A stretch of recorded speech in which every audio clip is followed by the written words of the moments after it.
All right, so this guy was on the radio show recently. He is a true mover and shaker in the real estate market. He centers around luxury real estate, but quite honestly covers all of San Diego. He's regularly featured in Premier Magazine, Pacific Magazine. The guy knows the market better than anyone and truly the best at marketing when it comes to the real estate business. Good to have him in the show. Seth O'Byrne. Yeah, good to have you on, man. Saturday. Yeah.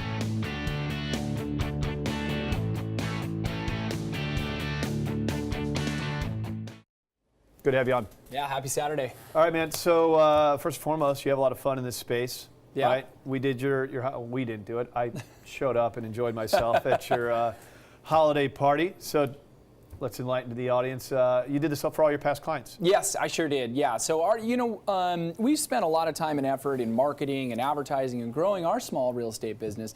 But we started throwing these parties about 4 years ago for our best clients because we realized our clients are really the backbone of our company.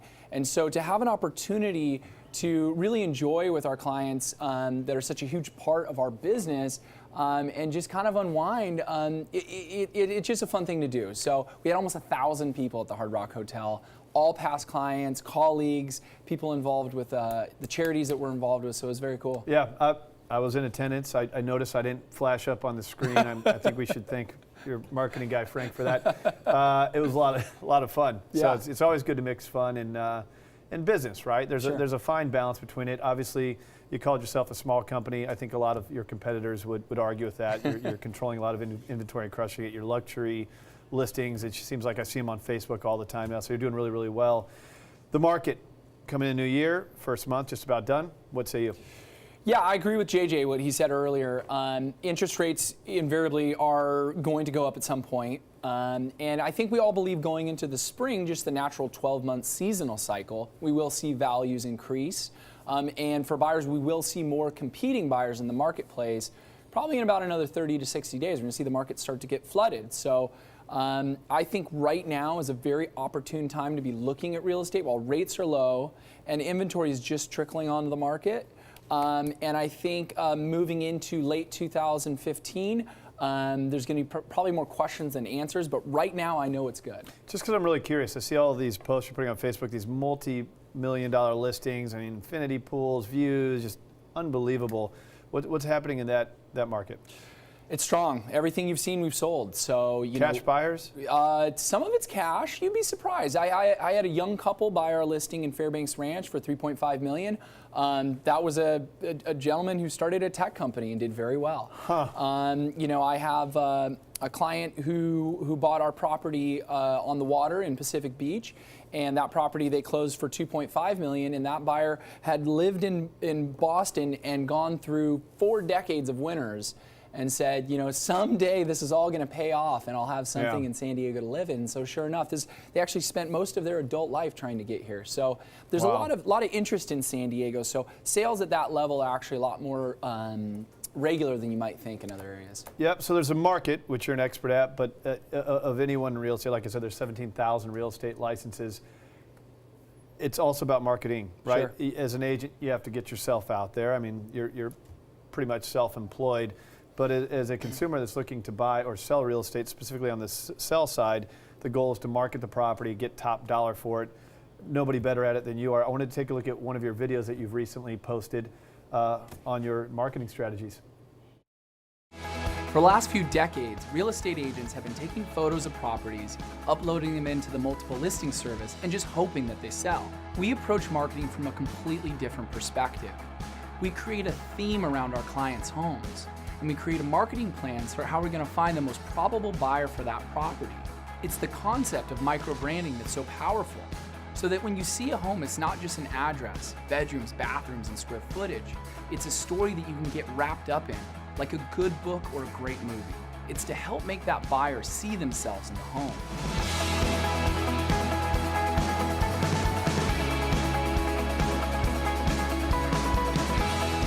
We actually put our photographer up in a helicopter. We use nighttime photography to show a different mood of that property. We use licensed music to build on a story that you can actually feel. And we use actors to show what it would be like to actually be the people enjoying that property. So if we have beautiful photography, of course our print ads are going to sell a buyer. And if we use beautiful videography, of course someone watching that is going to want to see the home. Because we've found that we can always be successful in selling our clients' homes when we use the tools in the right way.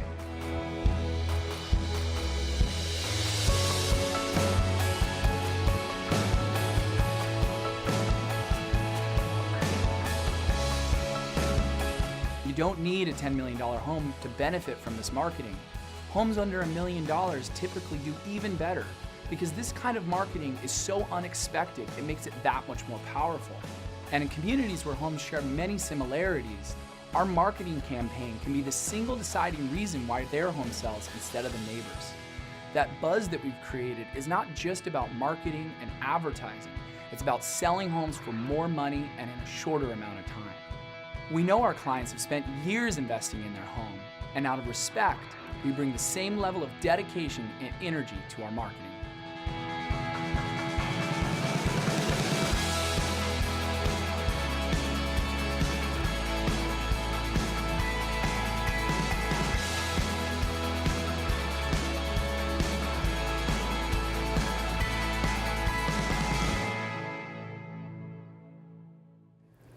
Well, I was going to ask you about your marketing strategies, but I think that video in 2 minutes pretty much told a great story. Seth posts all this at sethsold.com. You can also follow him on social media and just watch it unfold every day with this guy. He's just very active in social media and a great guy to know.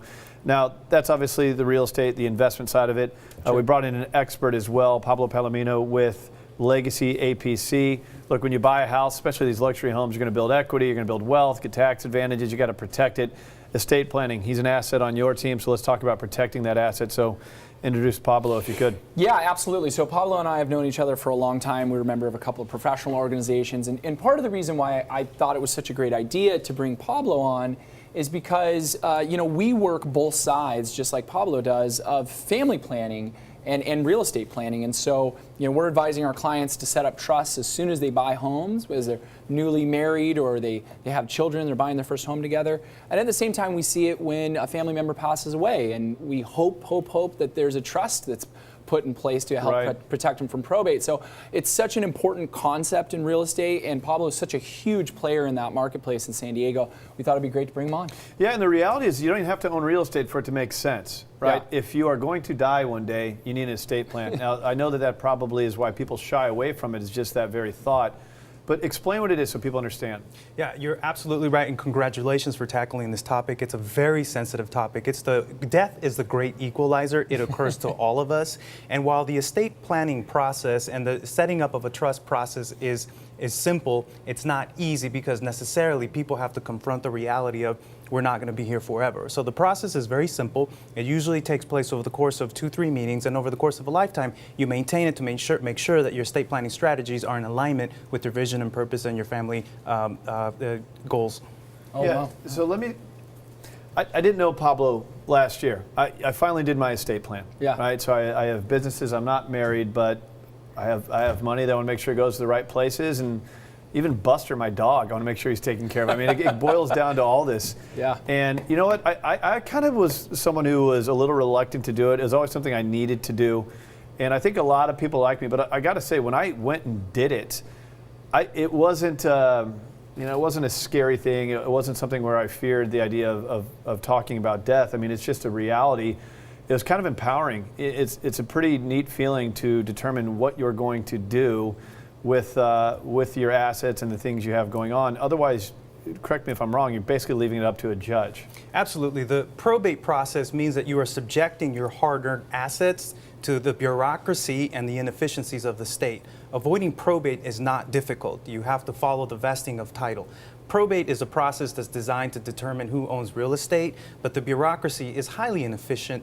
It's highly cost ineffective. It's prolonged, and it's a public process. Judicial oversight is not a fun process to go through. Typically, attorneys make 3 times the fees than if a client would otherwise engage in planning ahead of time. So we highly encourage people to take the right act. And it's also some of the decisions that'll be made around you. I mean, the Terry Schiavo case years ago, where was she supposed to stay on life support or not? So it's not even just the assets, it's actually some of the decisions that are going to be made around you as well, right? Absolutely. One of the most important documents in the estate planning package is the medical directive. The medical directive is where you indicate end-of-life decisions, where you indicate disposition of your remains, and where you actually appoint someone to make these decisions for you. But you're absolutely right. The Terry Schiavo scenario we live over and over again with families, and it is absolutely tragic. Family end up enemies often in those scenarios. Well, like I said, I'm a walking testimonial. I did it last year. I walked away from it feeling really empowered because it's interestingly enough, your company Legacy APC, you're basically determining what your legacy is going to be. The last thing you want to do